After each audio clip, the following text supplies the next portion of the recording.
다 찬양하여라. 오늘 성경 말씀 누가복음 2장 1절에서 7절까지 말씀을 보도록 하겠습니다. 그때에 가이사 아구스도가 영을 내려 천하로 다 호적하라 하였으니 이 호적은 구레뇨가 수리아 총독이 되었을 때 처음 한 것이라. 모든 사람이 호적하러 각각 고향으로 돌아가매 요셉도 다윗의 집 족속이므로 갈릴리 나사렛 동네에서 유대를 향하여 베들레헴이라 하는 다윗의 동네로 그 약혼한 마리아와 함께 호적하러 올라가니 마리아가 이미 잉태하였더라. 거기 있을 그때에 해산할 날이 차서 첫 아들을 낳아 강보로 싸서 구유에 누였으니 이는 여관에 있을 곳이 없음이러라. 아멘. 오늘 제목은 우리 집에 빈 방이 있어요. 오늘 예수님께서 베들레헴 구유에서 탄생하셨는데 왜 예수님께서 베들레헴 구유에 탄생하실 수밖에 없는 이유가 있습니다. 이미 미가 선지자를 통해서 베들레헴이라고 하는 곳에 구주가 나실 것을 이미 예언해 놓았기 때문에 그렇습니다. 미가서 5장 2절 말씀, 베들레헴 에브라다야 너는 유다 족속 중에 작을지라도 이스라엘을 다스릴 자가 내게로 나올 것이라. 그의 근본은 상고의 영원에 있느니라. 이렇게 유대 땅 베들레헴 에브라다라고 하는 특별한 지명과 장소가 미가 선지자를 통해서 예언되어 있습니다. 베들레헴에서 탄생을 하려면 베들레헴에서 살고 있는 사람이 잉태하면 얼마나 좋겠습니까? 그런데 베들레헴에서 탄생했는데 왜 베들레헴에서 사람이 없고 요셉이라고 하는 약혼한 마리아가 나사렛이라고 하는 동네에서 살고 있거든요. 베들레헴에 있는 사람에게는 없고 왜 마리아에게 잉태하였느냐는 겁니다. 여기 여러분 신비로운 이야기가 숨겨져 있습니다. 성령으로 잉태했기 때문에 얼마든지 베들레헴 사람 가운데서 성령으로 왜 베들레헴에 있는 사람을 찾지 아니하고 나사렛 동네에 있는 요셉이라고 하는 사람 그리고 약혼자인 마리아에게 성령으로 잉태하였냐는 것입니다. 시대적인 상황에 보면 베들레헴이라고 하는 곳은 이미 의로운 자를 찾을 수가 없습니다. 하나님을 향하여 부르짖는 자도 없고 하나님께 순종할 사람도 없습니다. 모두가 다 하나님을 버리고 배교한 자들입니다. 그러니 베들레헴을 찾을래야 찾을 수 없으니 하나님은 사람을 찾은 겁니다. 그때 찾은 사람이 누구다? 마리아라는 것입니다. 요셉이라고 하는 사람입니다. 하나님께서는 이렇게 자기에게 필요한 사람 어느 곳에 있든지 하나님은 그 사람을 지목하여 하나님은 쓰십니다. 예수의 탄생의 신비는 여기에서부터 시작됩니다. 성령으로 예수에게 탄생 소식을 들은 자가 마리아요, 그 사실을 아는 자가 약혼자인 요셉이라는 사람입니다. 마태복음 1장에 보면 이 말씀을 이렇게 표현했습니다. 예수 그리스도의 나심은 이러하니라. 그의 어머니 마리아가 요셉과 약혼하고 동거하기 전에 성령으로 잉태된 것이 나타났더니 그의 남편 요셉은 의로운 사람이라 그를 드러내지 아니하고 가만히 끊고자 하였다라고 했습니다. 약혼한 마리아가 성령으로 잉태되었다는 사실을 알고 마리아는 천사에게 나는 남자를 알지 못합니다. 남자를 가까이 하지 않았습니다. 남자를 갖지 않았는데 어떻게 아이를 낳을 수 있습니까? 천사가 말하기를 내게 잉태된 것은 성령으로 잉태되었다. 그때 마리아가 그대로 받아들였습니다. 천사의 말을 그대로 순종하였던 것입니다.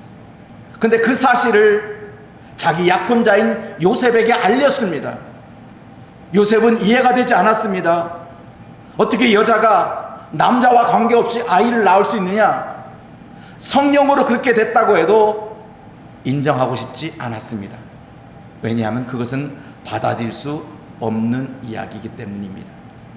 아마 뺑덕 어멍 같았으면 너 어떤 남자야? 너 누구랑 잤어? 어떤 놈이야? 하고 들추어냈을 것입니다. 그러나 요셉은 이 사실을 듣는 순간 가만히 그래, 너에게 성령이 잉태됐다면 너는 나의 아내가 될 수 없어. 나는 당신의 남편이 될 수 없어. 가만히 끊고자 했습니다.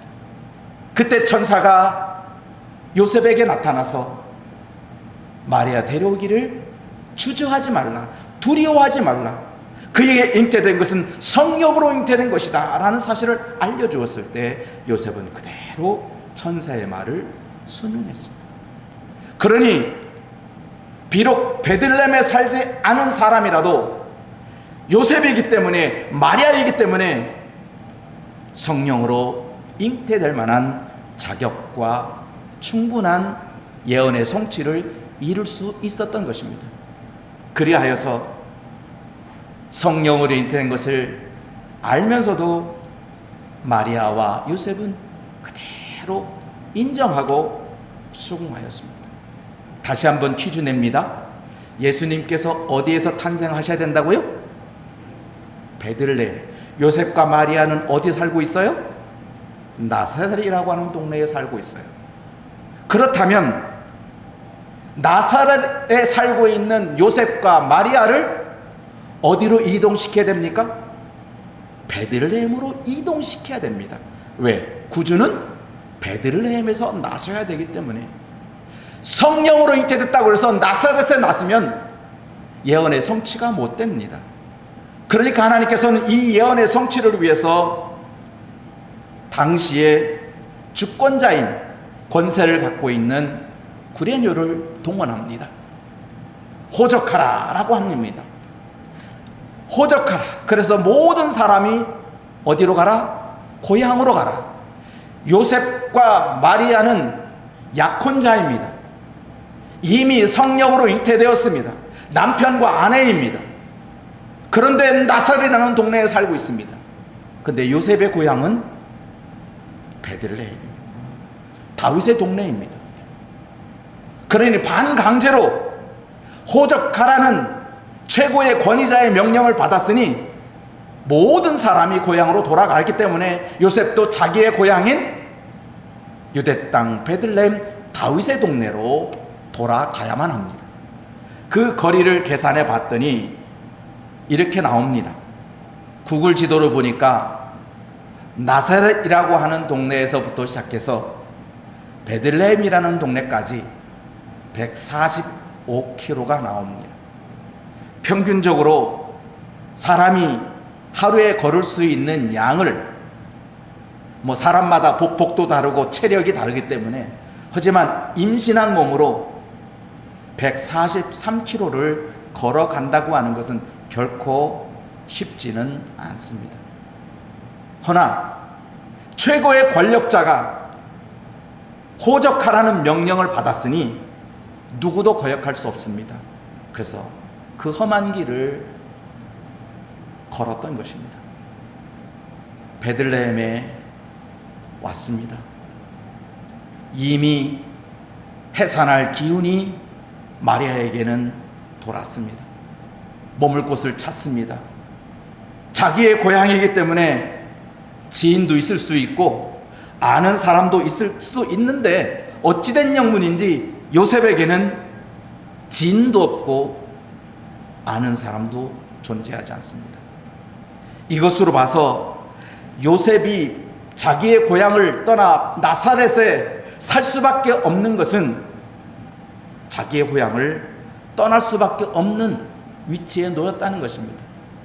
자기의 동네를 떠날 수밖에 없고 고향을 떠날 수밖에 없었던 요셉의 비하인드 스토리가 있었다고 볼 수도 있는 겁니다. 그렇기 때문에 자기의 고향에 와서도 누구도 환영해 주지 못합니다. 누구도 찾아갈 수 없습니다. 그래서 여기저기 수소문해서 찾아낸 것이 구유입니다. 아무리 찾아봐도 아이를 낳을 수 있는 공간은 누구도 제공해 주지 않습니다. 자기의 고향에 왔는데도 환영받지 못합니다. 자기의 고향에서도 해산할 장소를 찾지 못하는 일이 벌어진 것입니다. 예수님이 이 땅에 오셨음에도 불구하고 예수님이 머물 곳은 존재하지 않습니다.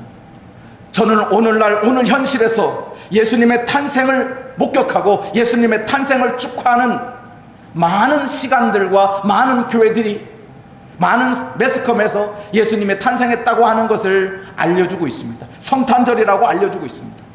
근데 오늘 특수한 것처럼 성탄절의 주인인 예수님은 찾아볼래 찾을 수가 없습니다. 예수님의 그 자리에 선물 보따리가 차지하고 있습니다. 그래서 성탄절만 되면 선물 내놓으라고 선물 주기 바쁩니다. 오늘 선물 주려고 용섭이 기다렸는데 용섭이도 안 왔네요. 선물을 그렇게 기다려요. 오늘 오면 줄게. 그런데 안 왔어요. 아마 일요일 날 와서 또 선물 달라 그러겠죠? 줘야지요. 뭐 어떡합니까? 기다리는데. 마찬가지입니다. 예수님의 탄생을 모든 사람들이 알고 있고 모든 사람이 인정하고 예수님의 탄생을 축하합니다. 그런데 정작 예수님의 자리는 없습니다. 이건 예수님의 탄생할 때나 지금 오늘날에 우리 대한민국에 있는 수많은 곳에서 벌어지고 있는 일입니다. 우리가 성탄절에 누구를 찾아야 됩니까? 누구를 만나야 됩니까? 예수를 만나야 되고 예수를 축하해야 될 일이지 어찌된 영문인지 예수는 사라지고 산타크로스가 선물을 메고 오는 그러한 그림들이 사방에 깔려있고 모든 곳에서 찬송의 소리가 울려 퍼지기는 고사하고 루돌프 소리만 울려 퍼집니다. 제가 며칠 전에 말레이시아에 갔다 온 적이 있는데 하얀 추운 겨울에만 성탄을 보다가 반바지 입고 성탄 노래를 들으니까 참 이색적이었어요. 그런데 백화점에 가봤더니 그 백화점에서도 캐럴이 울려 퍼져요. 우리나라에는 캐럴도 이제 마음대로 틀지 못하고 있는데 거기는 마음대로 틀고 있더라고요. 그러면서 제 마음속에 그래, 이 한국에는 수많은 법들이 그리스도의 탄생을 축하하는 것을 제어하고 있구나, 막고 있구나. 그놈의 법이 무엇인지, 왜 사람들은 그 소리를 듣지 않으려고 예수님의 탄생 소리, 찬송 소리를 듣지 않고 귀를 막고 있는지, 보려 하지 않고 들으려 하지 않고 있는 현실을 또 한번 통회하며 자복하는 일을 가진 적이 있습니다. 2024년 이 성탄절에 우리 성도들의 마음에 구주가 자리 잡기를 간절히 축원합니다. 성탄절은 기쁘고 즐거운 날이지만 또 한편으로는 예수님께서 머물 곳이 없는 정말로 비통한 날이기도 합니다. 그 어린 주 예수 누울 자리 없어. 그 귀하신 몸이 구유에 있네.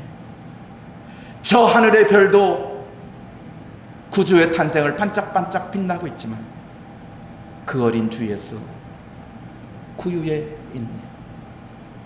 우리의 모습도 다시 한번 되돌아보는 시간이 되기를 바랍니다. 이 장면을 어느 꼬마가 성탄절에 연극을 하였습니다. 자기가 맡은 배역이 여관집 주인 역할입니다. 아이를 해산할 고통을 느끼는 마리아와 그 남편 요셉이 여관집에 와서 빈방 좀 주세요. 우리 아이가 곧 태어날 것 같아요. 원래 대본에 있는 대사는 방 없어요. 방 없어였어요. 근데 이 아이가 대본을 순식간에 바꿨어요. 우리 집에 빈 방이 있어요. 우리 집에 오세요. 우리 집에는 예수님 모실 방이 있어요. 우리 집에 오세요. 제가 예수님을 모시겠습니다. 순식간에 대본이 바뀌니 그 다음 진행을 하지 못합니다. 저는 24년 성탄절에 이 어린아이의 고백처럼 우리 모두 우리 집에는 예수님 모실 방이 있어요. 예수님 우리 집에 오세요. 내가 예수님을 위해서 따뜻한 물을 준비해 놨고 따뜻한 방을 만들어 놓을게요. 예수님 언제든지 오세요. 이러한 성탄절이 되었으면 좋겠습니다. 수많은 사람들이 예수님 없이 축하하고 예수님 없이 기뻐합니다. 그러나 그런 성탄은 의미가 없습니다. 진짜 성탄, 진짜 우리가 축하하고 하나님 앞에 영광을 돌릴 일은 내 마음에 구주로 영접하고 그 구주 되신 것을 찬송하는 겁니다. 믿는 것입니다. 그러기 위해서는 여러분 집에 빈 방을 맞이해야 됩니다. 만들어 놓아야 됩니다. 예수님의 초림은 끝났습니다. 예수님은 우리에게 또 한 번 예언해 놓았습니다. 내가 다시 오겠다라고 했습니다. 예수님은 언제 어느 때 다시 오실지 모릅니다. 그러면 우리가 다시 오실 주님을 맞이할 빈 방을 만들어 놓아야 됩니다. 여러분들이 지금 성탄절에는 이미 축하할 일이지만, 기쁘고 즐거운 일이지만, 다시 오실 주님의 그날에 여관에 머물 곳이 없었던 것처럼 아무도 예수님을 영접하지 않는다면 우리는 다 멸망으로 끝날 수밖에 없습니다. 멸망으로 끝나지 않으려면 우리에게는 예수님 맞을 방을 만들어 놓아야 됩니다. 여러분, 예수님 맞이할 방 만들어 놓았습니까? 준비되어 있습니까? 그럼 오늘부터라도 준비하십시오. 그렇다고 해서 방 2칸짜리를 3칸으로 늘리려고 하는 말은 아닙니다. 여러분의 마음의 방입니다. 여러분의 마음의 방에 예수님을 영접했느냐는 겁니다. 이 어린아이가 왜 대본대로 하지 않고 우리 집에는 방 없어요 하면 될 일을 우리 집에 빈 방이 있어요. 예수님 우리 집에 오세요. 왜 이렇게 바꾸었습니까? 이 아이의 마음에는 예수님을 버려둘 수 없었습니다. 예수님을 그냥 보내줄 수 없었습니다. 그래서 자기 집으로 영접한 것입니다. 그러므로 24년 성탄절을 맞이해서 우리가 진정으로 이제 초림은 끝났다, 다시 오실 재림, 다시 오실 주님만을 기다려야 되는데, 그러기 위해서는 내가 빈 방을 가지고 있어야 된다. 예수님을 언제든지 맞이할 방, 그게 무엇입니까? 여러분, 등과 함께 기름이 있어야 됩니다. 등만 가지고 있으면 나는 예수 믿는다고, 나는 예수 믿는 사람이라고, 나 교회 다니는 사람이라고 그 등만 가지고 신랑을 준비한다면, 다시 오실 주님을 만난다면, 참 죄송한 말씀이지만 등을 가진 사람은 신랑을 맞이하지 못했습니다. 그 등과 함께 기름을 가지고 있어야 됩니다. 기름이 무엇입니까? 끝없는 사랑입니다. 아낌없이 주는 사랑입니다. 그것이 우리에게 준 성령의 기름입니다. 성령은 아낌없이 우리에게 모든 것을 주었습니다. 자기의 사랑하는 독생자까지 아낌없이 내어주었습니다. 심지어 탄식하며 우리를 기도합니다. 우리를 위해서. 이게 성령입니다. 아무리 배반하고 예수를 없다고, 예수를 심지어 저주하고 핍박해도 성령은 끝까지 붙잡아 주십니다. 다 버리고 떠날지라도 성령은 그 제자들 끝까지 붙들어서 그에게 성령의 충만함으로 다시 회생하는, 거듭나는 역사를 만들어냅니다. 여러분도 이러한 끝없는 사랑을 소유하시기 바랍니다. 여러분의 신앙이 10년, 20년, 30년, 40년, 아니 50년, 100년, 500년이 가도 여러분들이 하나님에 대한 끝없는 사랑 계속 간직하기를 간절히 축원합니다. 상황과 여건에 따라 바뀌지 않기를 바랍니다. 세상의 사랑은 여건 따라 바뀝니다. 상황 따라 바뀝니다. 엊그제만 해도 결혼 반지 끼겠다고 했던 사람이 오늘 하루아침에 나 당신하고 결혼 못해. 이게 오늘날의 애도적인 사랑의 결과입니다. 안타까운 현실은 오늘날에도 교회에도 그런 일들이 일어나고 있다는 겁니다. 언젠가는 이 교회를 위해서 목숨을 버리겠다고, 목숨을 바치겠다고 했던 사람들이 어느 순간 어떤 상황에 들어야 하니까 자기의 편의주의대로 떠나버리는 일들이 벌어집니다. 그렇다고 해서 비방할 일은 아닙니다. 그저 우리는 끝없이 성령이 기다린 것처럼, 성령이 끝없이 사랑한 것처럼 그런 사람을 사랑으로 대할 수밖에 없습니다.